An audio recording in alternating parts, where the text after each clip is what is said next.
गुरुदेव के पास में आते हैं।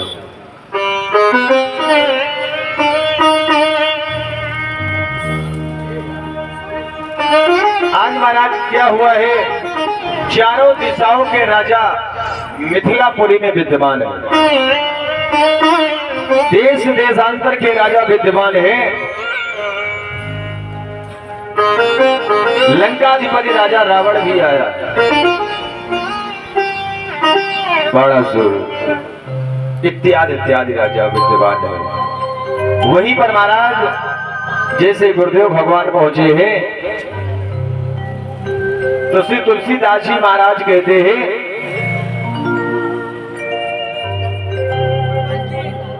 एक चौपाई का वर्णन कर दिया दोहे का। कौन सा? बोले सब मंचन ते मंच एक,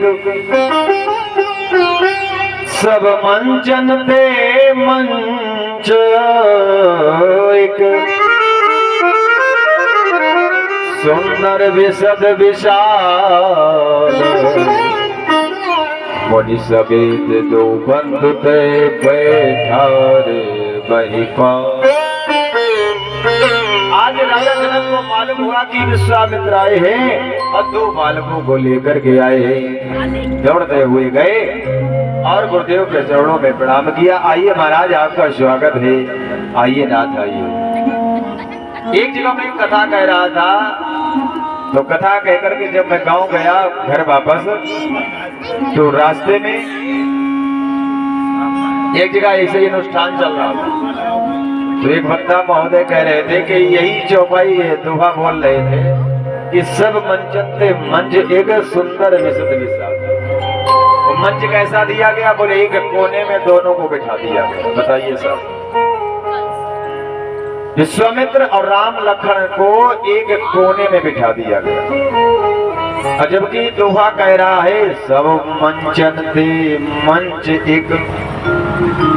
सारे राजा बैठे थे, उनसे भी अलग हटके, और सुंदर विशद विशाल, और मुनि समेत दो बंधु तह बैठा रे महिमा। बड़ी सुंदर जगह है। कुछ स्थान पर भक्त मूर्तियों को बिठाया गया। इधर महाराज देश देशांतर के जो राजा आए हैं, देश वेश के भूपति नाना, आए सुन सुन मम प्रण ठाना। सभी चाहते हैं कि सीता के साथ में मेरा विवाह हो जाए।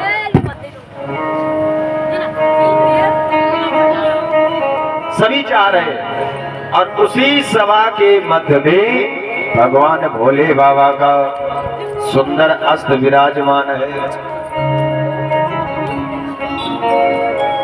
आज को बिना प्रण क्या है कि जो इस धनुष की प्रत्यंचा चढ़ा देगा और धनुष दो भागों में विभाजित हो जाएगा, उसी के साथ में मेरी पुत्री सीता का विवाह कर दिया जाएगा।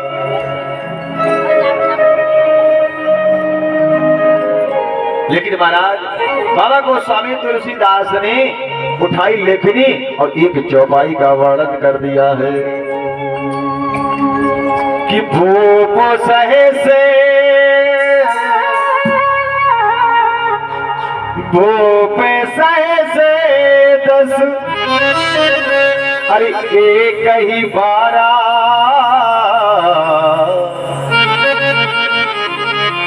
और लगे उठावन डरे न डारा। भूप सहस 10 एक ही 12। सहस माने 1000। ये संस्कृत शब्द है सहस। सहस माने 1000 और 10 माने 10। 10,000 राजा लगे, लेकिन दिल भर किसी ने उस धनुष को हिला डुला नहीं पाया है। लेकिन मेरी चौपाई बोल क्या रही है? चौपाई का अर्थ क्या निकल रहा है?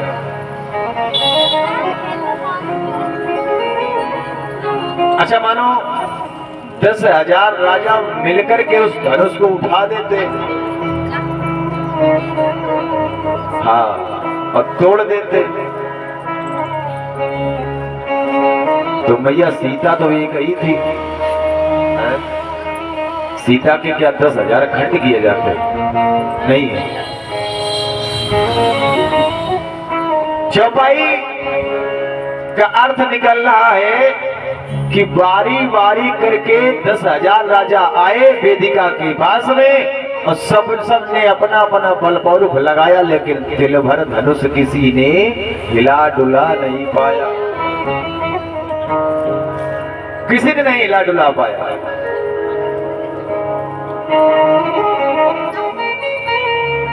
जब हिला डुला नहीं पाया, इधर महाराज देश देश के भूपति नाना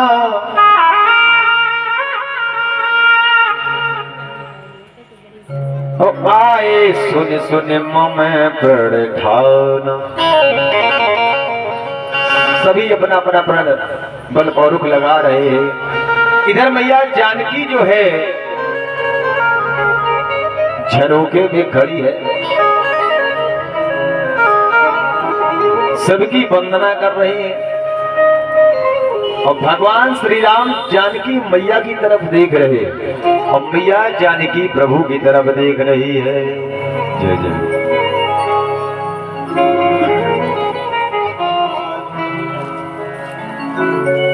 माता जानकी जो है आज मन ही मन भगवान श्री राम से कह रहे, हे प्रभु, हे नाथ, आपने प्रभु सबकी झोली भरी है। हे नाथ, आपसे विनती है प्रभु, हमारे पिताजी के इस दुख को दूर कर दो। क्या कहा? देखा है सपना अरे साकार करके। आज भैया जानकी जो है प्रभु श्री राम से कहने लगी,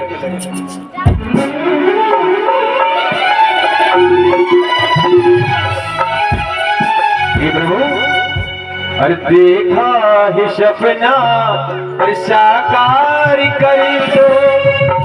हाँ देखा है सपना अरे साकार कर दो, मुझ पे थोड़ा सा उपकार कर दो, मुझ पे थोड़ा सा उपकार कर दो।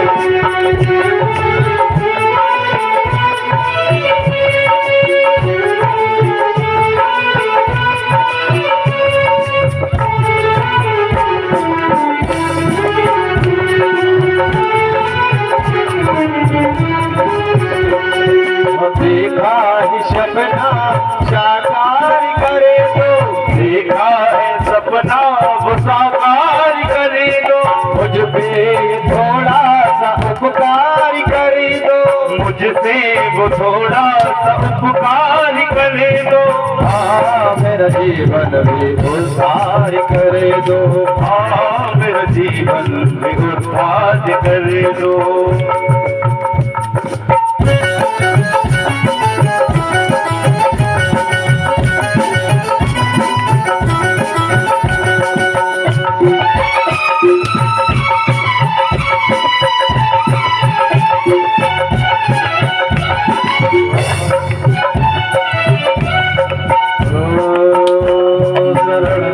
जो आया है प्रभु जी तुम्हारे, जो आया प्रभु जी तुम्हारे, शरण में जो आया है प्रभु जी तुम्हारे, चरणों के काबिल बनाया है तुमने, चरणों के काबिल बनाया है तुमने।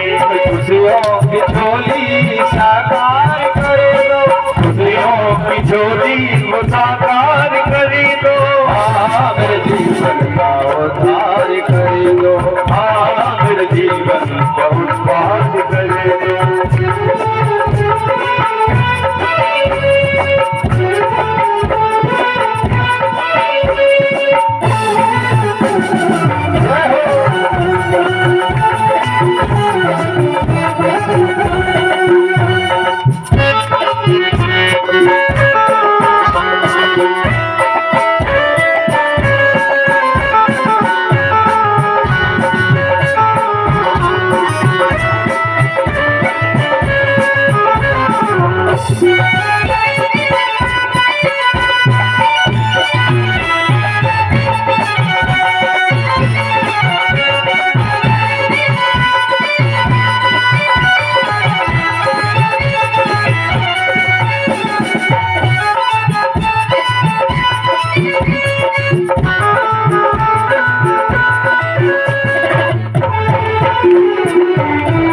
सुना है प्रभु जी दयालु बड़े हो, सुनाचे प्रभु जी दयालु बड़े हो, भक्तों के मन में हमेशा सजे हो, भक्तों के मन में हमेशा सजे हो।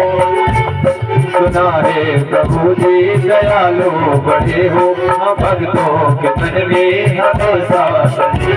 दयालु दया मुझ पे एक बार करे तो, दयालु दया मुझ पे एक बार करी दो, मेरे जीवन का उद्धार करे तो, मेरे जीवन का उद्धार कर दो, मेरे जीवन का उद्धार कर दो।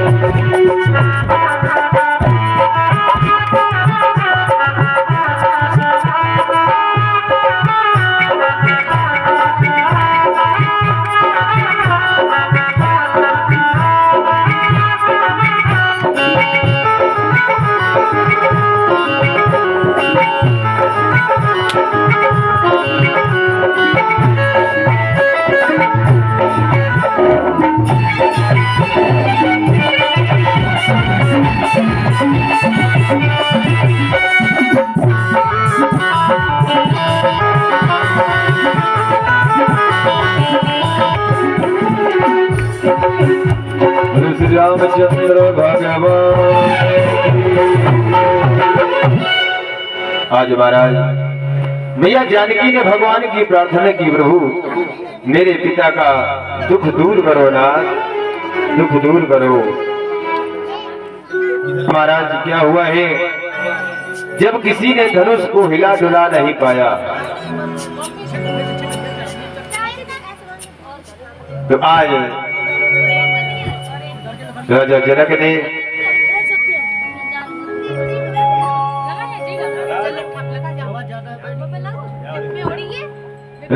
ने कहा, लगता है विधि ब्रह्मा ने वैदेही सीता का विवाह नहीं लिखा है।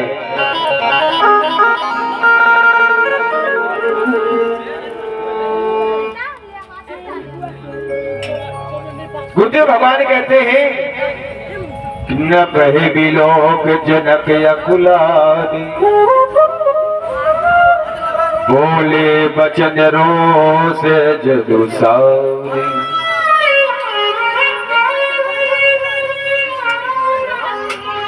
आज जनक जी जो है मन ही मन में इतना क्रोध आ रहा है, इतना क्रोध आ रहा है,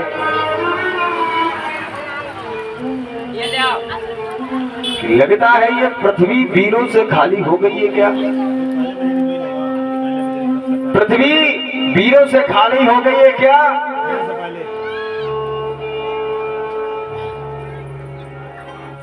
महाराज उसी सभा में लखनलाल बैठे हैं, राजा जनक के ये वचन सुन रहे हैं। क्या कहा कि तजहुआस निज निज गृह जाओ, और लिखा न विधि वैदेही विवाह। अरे राजाओ चले जाओ, छोड़ दो मेरी नगरी को, अपने अपने राज्य को चले जाओ। महाराज एक बात बताएं प्यारे, घर में बारात आ गई हो और इधर किसी कारणवश उस कन्या की बारात घर से लौट जाए तो उस माँ बाप के हृदय पर पूछिए क्या बीतती है, क्या होता है साहब।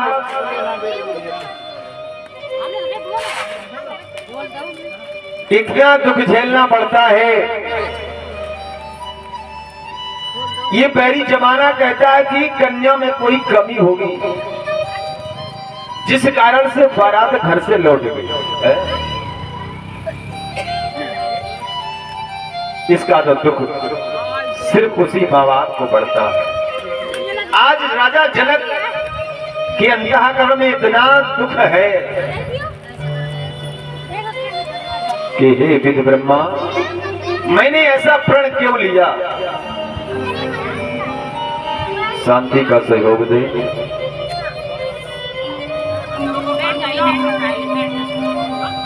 ये गुब्बारा फैलाने वाला काम अंदर करो या नहीं, और बच्चों को दूर करो यहां से, डिस्टर्ब होता है कथा में। बोले भक्त और भगवान की जय। बोले महाराज, अगर कन्या की बारात दरवाजे पर आई हो और घर से वापस लौट जाए तो माँ बाप के ऊपर इतना कष्ट होता है। आज वही हाल राजा जनक के अंतःकरण में होने लगा कि ये पृथ्वी वीरों से खाली हो गई। लग रहा कोई पृथ्वी पर वीर नहीं रहा। अरे राजाओ, छोड़ दो मेरी मिथिला नगरी को, चले जाओ अपने अपने देश को चले जाओ। महाराज,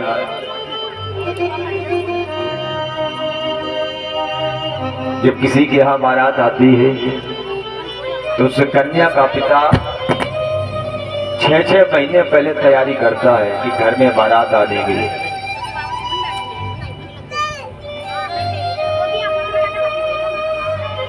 कहीं किसी को बयाना देना, कहीं हलवाई करना, कहीं कार्ड छपवाना, कहीं कुछ करना। और जब समय आता है प्यारे, और वही बेटी जब यहां से चली जाती है घर छोड़ करके, तो पड़ोसी भी साहब रोने लगते हैं। पड़ोसी भी कहते हैं ये कन्या कितनी छोटी सी थी और आज घरवार छोड़ करके दूसरे के घर में अपना संसार बसाने के लिए चली गई। उड़ गई आंगन से चिड़िया, उड़ गई आंगन से चिड़िया, और घर ये अकेला रह गया। सोनी सोनी गलियां रह गई, खत्म ये मेला हो गया। पड़ोसी जाकर के कहता है जब बेटी विदा होती है तो भाई कहीं पर रोता है और पिता कहीं बैठ के रोता है, और मामा जब कन्या को लेकर के चलता है डोली में बिठाने के लिए साहब, तो पड़ोसी कहता है रे तू कितना बावला हो गया है, तेरी बेटी आज जा रही है, एक बार तो बेटी के गले मिल ले, चल तेरी बेटी तुझे बुला रही है। आज वो पिता जब कन्या के पास में जाता है साहब,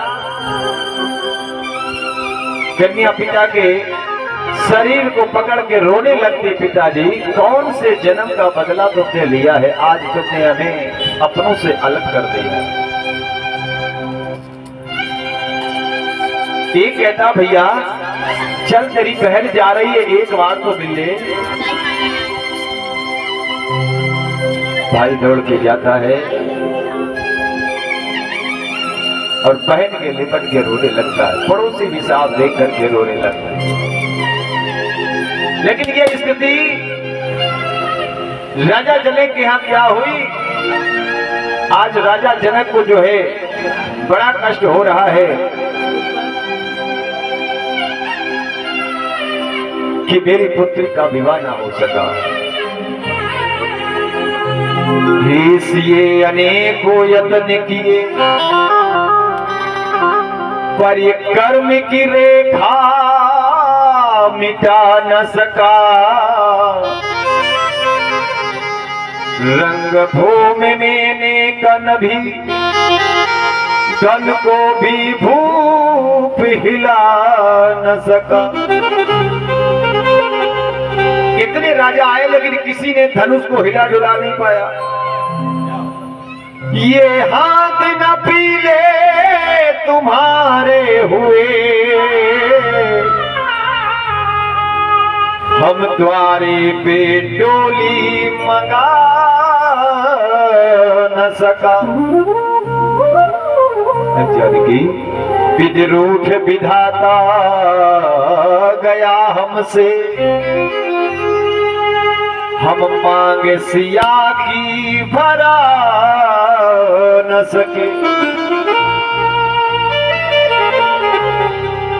हे विद्रूपा अब तक तो किया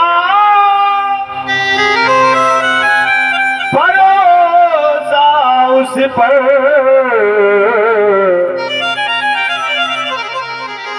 वो सब सुख मेरा लूट गया। वीरों को इसमें दोष नहीं जब भाग्य मेरा ही फूट गया, भाग्य मेरा ही फूट गया। अरे ये मिथिलावासी क्या जाने, ये राजा क्या जाने, जिसकी पुत्री होती है उसका दर्द वही जान सकता है, दूसरा नहीं जान सकता है। जिसने कन्या जा ही नहीं, जिसने कन्या जा ही नहीं, वो कन्या का दुख क्या जाने। जिन पाए बीमारी गई नहीं, वो पीर पराई क्या जाने। ये संसार क्या जाने दर्द क्या होता है। आज महाराज चक्रवर्ती सम्राट राजा दशरथ रो रहे थे, राजा जनक रो रहे थे, और इधर लखन लाल को इतना क्रोध आ रहा था, इतना क्रोध आ रहा था। राम जी ने लखन लाल को देखा, तत्काल हाथ पकड़ लिया, भैया रुको। क्यों? असली क्षत्रिय को अपमान सहन नहीं हो सकता, क्षत्रिय को अपमान सहन नहीं हो सकता साहब।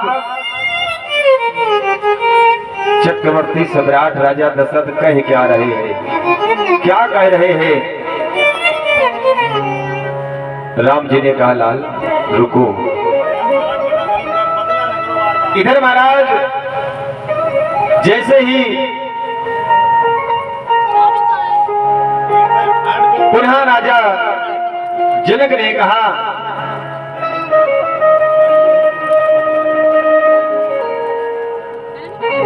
हे राजाओं, छोड़ दो मेरी मिथिला नगरी को, छोड़ दो।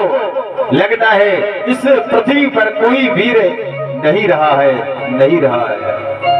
इधर महाराज लखन लाल को जब सहन नहीं हुआ, लखन लाल ने धनुष को रख दिया और खड़े हो गए। कहने लगे सुनो राजन, ये आप क्या बोल रहे हो? जिस दिन वीरों का जन्म होना इस धरती पर बंद हो जाएगा, उस दिन इस धरती पर विदेशी राजा राज कर लेगा। जनक, मेरा विचार है जब वीर ना होंगे इस धरती पर,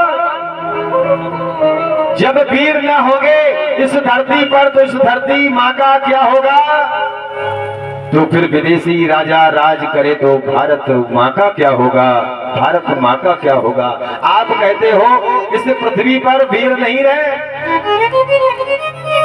राजा जनक तुम्हें ये शोभा नहीं दे रहा। आपके मुखार बिंद द्वारा जो ये वाणी निकली है, तजऊ आस निज निज ग्रह जाऊ, लिखा ना विद बह दे ही बिराऊ। महाराज ऐसे आपने कैसे सोच लिया है? अरे राजा जनक, यदि छोटी छोटी नदियां और नाले पाप धोने लगे, यदि छोटी छोटी नदियां नाले और पाप धोने लगे, तो उस गंगा माँ का क्या होगा? फिर विदेशी राजा राज करेगा, भारत माँ का क्या होगा? भारत माँ का क्या होगा? राजन, आप कहते हो धरती पर कोई वीर नहीं रह गया। अरे राजा जनक, जिस समाज में हम रघुवंश का एक अंश उपस्थित हो, वो समाज वीर वीर नहीं कहलाती है। राजा जनक, इनकी ओर निहारो, इनकी ओर निहारो। अरे राजा जनक, आनंद अंगारा सा है, इनके प्रताप से आकाश में ज्योति ध्रुव तारा है। आपने ये कैसे बोल दिया है, कैसे कह दिया है? जैसे ये शब्द कहे तो महाराज भगवान श्री राम ने रोक दिया। बोले तो कहने लगे रहे, लाला रुक जाओ, जिन पर तुम क्रोध कर रहे हो ये तुम्हारे पिता के सवाल है। पिता कौन? चक्रवर्ती सम्राट राजा दशरथ। अरे तुम्हें मालूम होना चाहिए, जिस कन्या का विवाह जब नहीं होता है तो कष्ट होता है, कष्ट होता है। ये तुमने कैसे समझ लिया कि पृथ्वी वीरों से खाली हो गई है? कि लखड़ तुमो, अरे लखड़ तुमो शांत हो बैठो, अरे लखड़ तुमो शांत हो बैठो, था क्यों क्रोध करते हो? लखड़ तुमो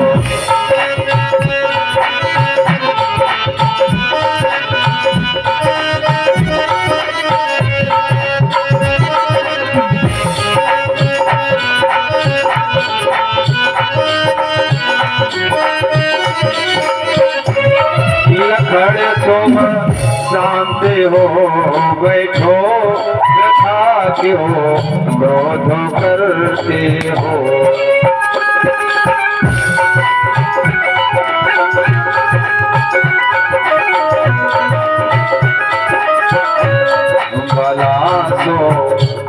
भला सो चौधरा वीरो, कैसे खाली हो लखड़ तुम।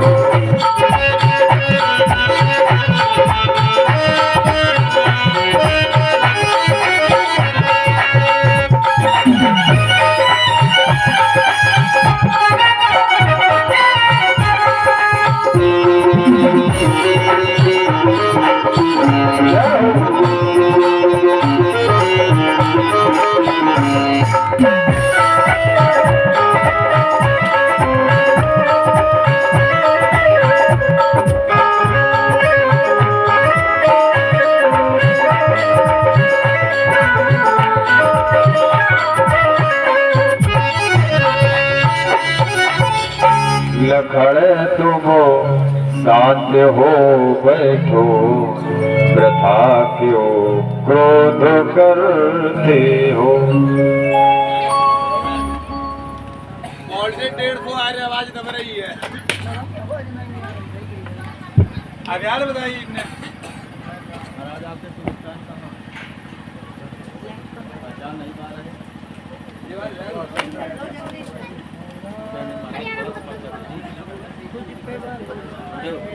बताया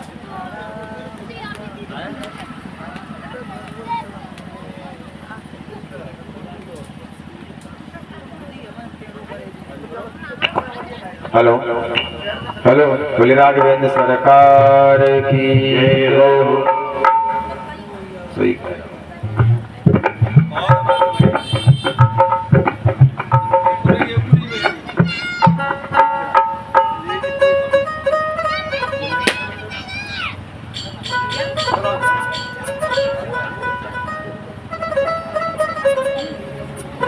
हेलो, राघवेंद्र सरकार की। इधर महाराज क्या हुआ? उसी सभा में लंकाधिपति राजा रावण विद्यमान था।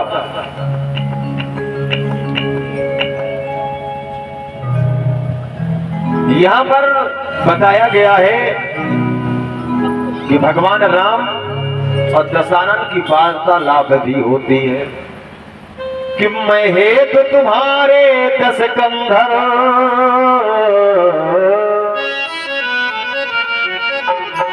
और इसे अवनी तल पर आया हूँ। भगवान कहते हैं 10 कंधर तुम्हारे लिए ही मैंने अवतार रखा है। क्यों? आज है रावण भगवान के मस्तक की रेखाओं की तरफ देख के कहता है, ओवर एक्टिंग नहीं। हे रघुनाथ, मैं जानता हूं, मैं सब कुछ जानता हूं कि आपके द्वारा ही मेरी मुक्ति का साधन होगा, और मेरा ही नहीं प्रभु, मेरे पूरे परिवार की मुक्ति का साधन आप ही के द्वारा होगा। है नाथ, अब तो यहाँ से चले जाए, लेकिन दूसरी बार जब हमारा आपका मिलन होगा, मैं आपको बुलाता हूँ। दूसरी बार कब? इसी माँ जानकी का जब हरण होगा। देखिए, रावण जैसा विद्वान ना हुआ है और ना ही होगा, लेकिन उसका अहंकार ही उसको ले डूबेगा। भगवान कहते हैं अहंकार किसी भी प्राणी को नहीं करना चाहिए, चाहे पैसे का हो और चाहे ज्ञान का हो, चाहे किसी बात का हो। अहंकार अगर किसी ने कर लिया, शरीर के अंदर उस बीज ने अंकुरित कर लिया, तो उसका सर खात्मा होना जल्दी तय हो जाता है। अच्छा महाराज, ये धनुष हिलडुल क्यों नहीं रहा था? 10,000 राजा वारी वारी करके लगे। जय हो। वाह पंडित जी, क्या बात है, बहुत दिन में दर्शन दिए महाराज। बोले महाराज, ये धनुष क्यों नहीं हिल पा रहा था? गुरुदेव भगवान कहते हैं कि धनुष की प्रत्यंचा पर राहु नाम का एक गण सवार था। इधर आकाशवाणी तत्काल हुई, ये दशानन जितनी जल्दी हो सके उतनी जल्दी मिथिला नगरी को छोड़ दो और लंका की ओर चले जाओ, नहीं तो तुम्हारी लंका नगरी समुद्र में डूब करके समाप्त हो जाएगी। रावण के समझ में आया, वहां से जैसे ही चला रावण, तो महाराज इधर जब रावण चला तो उधर राहु नाम का जो गढ़ था, जो प्रत्यंचा पर सवार था, वो भी वहां से चल देता है। जैसे ही चला, इधर महाराज माता सीता ने सबकी वंदना की, सबकी प्रार्थना की, गौरी की, गणेश की, सभी देवताओं को पुकार लिया, हे प्रभु इस धनुष का भार हल्का कर दो। अभी तक विश्वामित्र बोले नहीं, कुछ नहीं बोले, लेकिन जब रावण वहां से चला गया, तब गोस्वामी बाबा तुलसीदास जी कहते हैं कि विश्वामित्र समय शुभ जानी।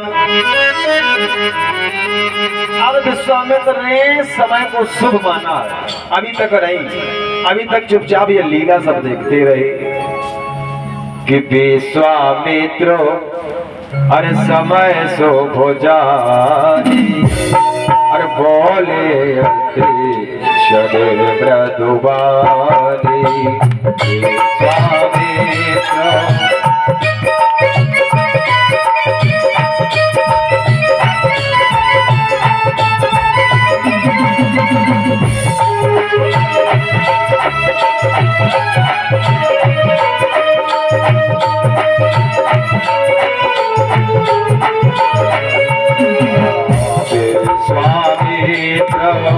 समय शुभ जानी, बोले हति मृदुबानी।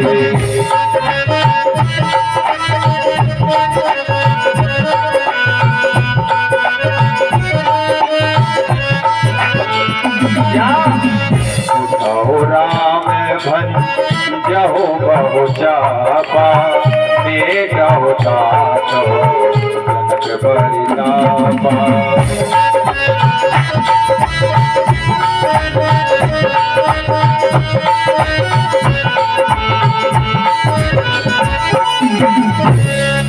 उठो राम भंजहु बहु चापा। ये बेटा राम उठो, अब कह रहे हैं उठो, और मेट होता तो जनक परितापा। राजा जनक के संकट को दूर करो, संताप को दूर करो। राम उठो। आज भगवान श्री राम जैसे ही उठे हैं तो उठ करके सबसे पहले गुरुदेव को प्रणाम किया है, और प्रणाम करने के बाद में जैसे वेदिका के पास में गए तब तक फिर एक चौपाई का वर्णन गोस्वामी तुलसीदास ने कर दिया।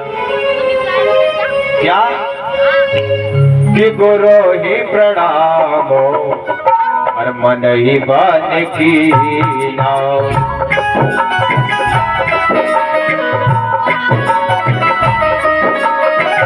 गुरु ही प्रणाम मन ही बन की नाम।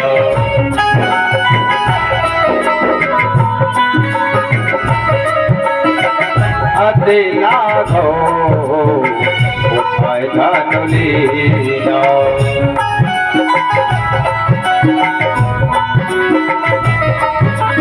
गुरु ही प्रणाम मन ही मन कीना, मत लगाओ उठाए धनुलीना।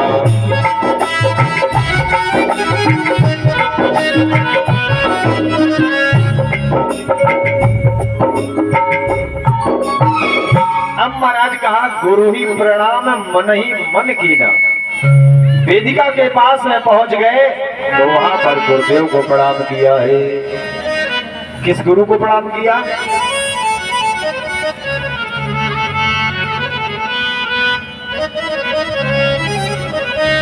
गुरु विश्वामित्र के पास जब चले तो प्रणाम किया महाराज।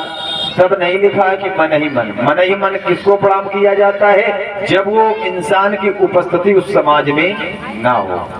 और हमारे गुरुदेव तो समक्ष बैठे तो मन ही मन प्रणाम करने का कोई औचित्य ही नहीं बनता।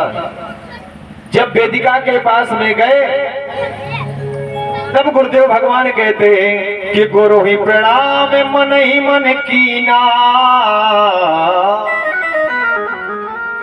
किस गुरु को प्रणाम किया? यहाँ पर लोग शंका कर देते, कहते महाराज यहाँ पर भोले बाबा को प्रणाम किया है। ऐसा नहीं है। भगवान राम के भोले बाबा गुरु नहीं है। ये दोनों ब्रह्म एक दूसरे के पूरक हैं। वो उनको अपना आराध्य मानते हैं और वो उनका अपना आराध्य मानते हैं। बोले फिर महाराज किसको प्रणाम किया? बोले चक्रवर्ती सम्राट राजा दशरथ के जो गुरु हैं बाबा वशिष्ठ, वहां उस सभा में वो उपस्थित नहीं है, उनको वहीं से प्रणाम किया है। हे गुरुदेव, हे गुरुदेव, उन बालकों पर रक्षा करना, कृपा बरसाओ। गुरुर् ब्रह्मा गुरुर्विष्णु गुरुर्देवो महेश्वरा, गुरुर् साक्षात् परब्रह्म तस्मै श्री गुरुवे नमः। अब जैसे ही प्रणाम किया आशीर्वाद मिला है। आशीर्वाद मिलने के बाद भगवान ने लीला दिख दी।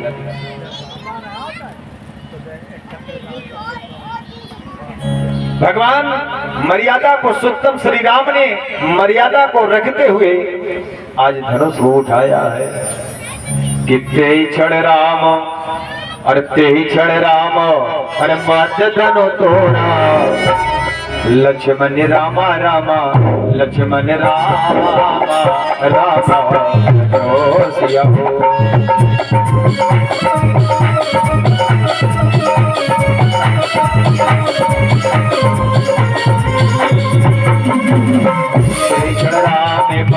धन तोरा लक्ष्मण रामा रामा लक्ष्मण रामा रामा सिया हो।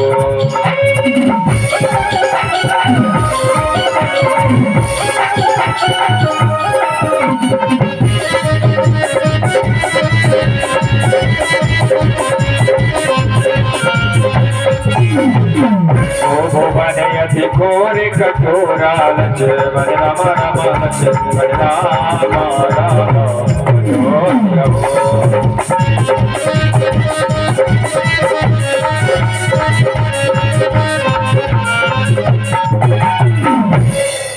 क्षण राम मध्य धन तोरा। अच्छा, राम कितने हुए हैं? कौन राम है? हमारी चौपाई कह रही है कि तेई क्षण राम मध्य धन तोरा,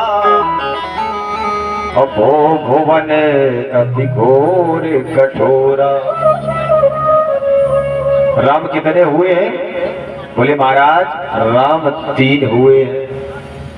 ये कौन राम है?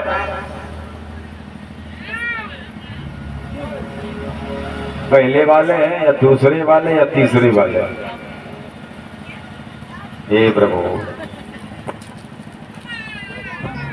अब आपकी शंका ये होगी कि राम 3 कैसे हुए, तो उसको भी थोड़ा विस्तार से बताता है।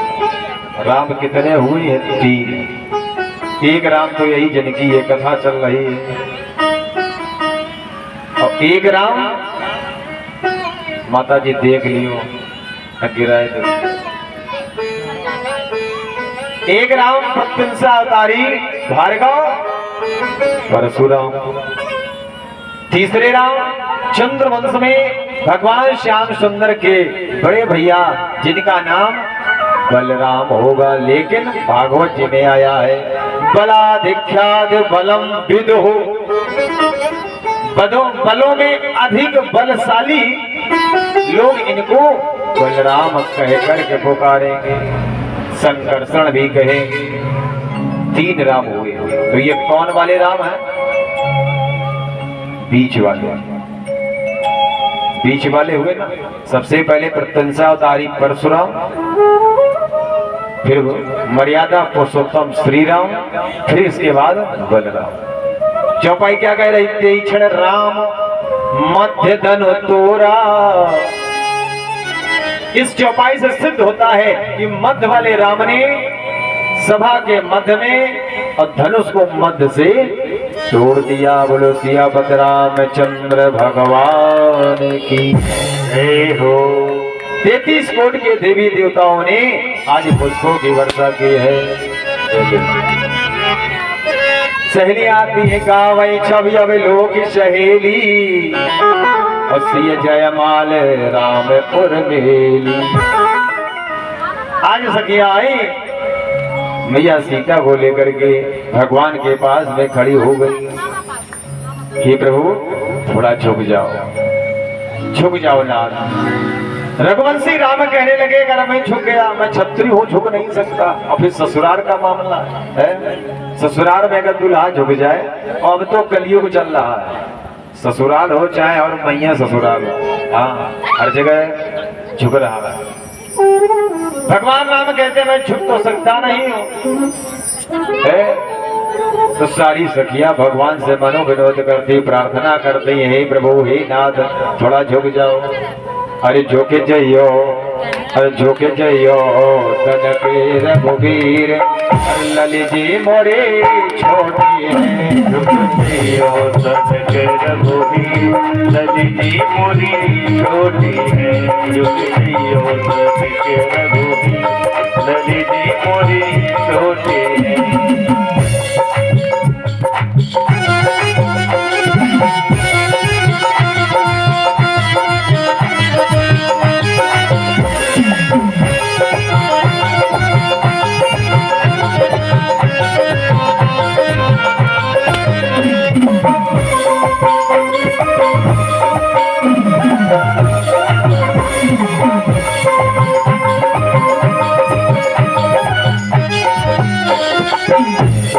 नाथ ताड़का मारे, तुमने नाथ ताड़का मारी, तुमने नाथ ताड़का मारे, तुमने नाथ ताड़का मारी।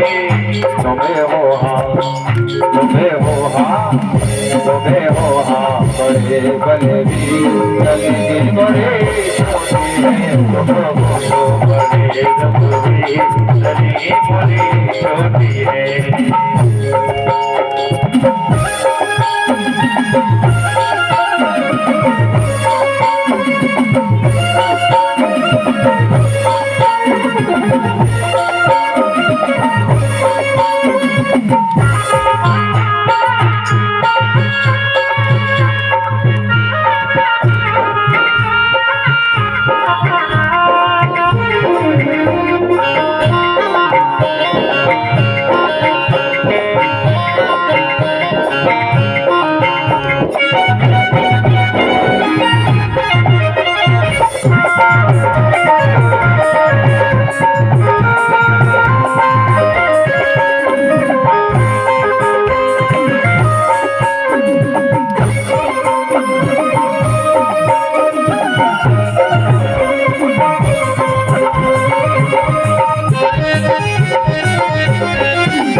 तुमने नाथ अहिल्या तारी, तुमने नाथ अहिल्या तारी, तुमने नाथ अहिल्या तारी, तुमने नाथ अहिल्या तारी।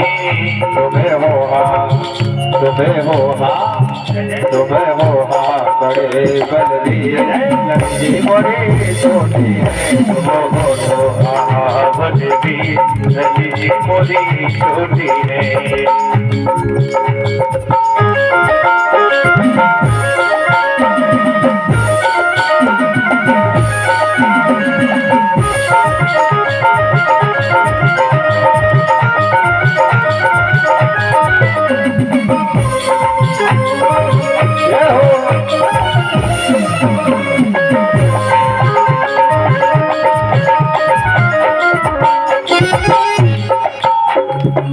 बोले भक्त और भगवान की। आज महाराज लखन लाल भाव को समझ गए भैया के कि भैया हमारे झुक नहीं सकते। हाँ, तो लखन लाल जी आए और आकर के भैया के कानों में कहने लगे,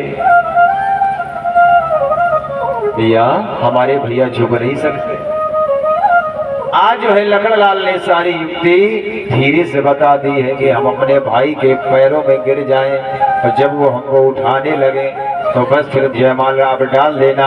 अगर न डाल पाए तो फिर मेरी कोई गारंटी नहीं कि आपका विवाह हो ही जाए। आज जैसे कहा महाराज सीता मैया छोटी सी और हमारे राम जी थोड़े बड़े थे, तो जैसे लखन लाल दौड़ के आए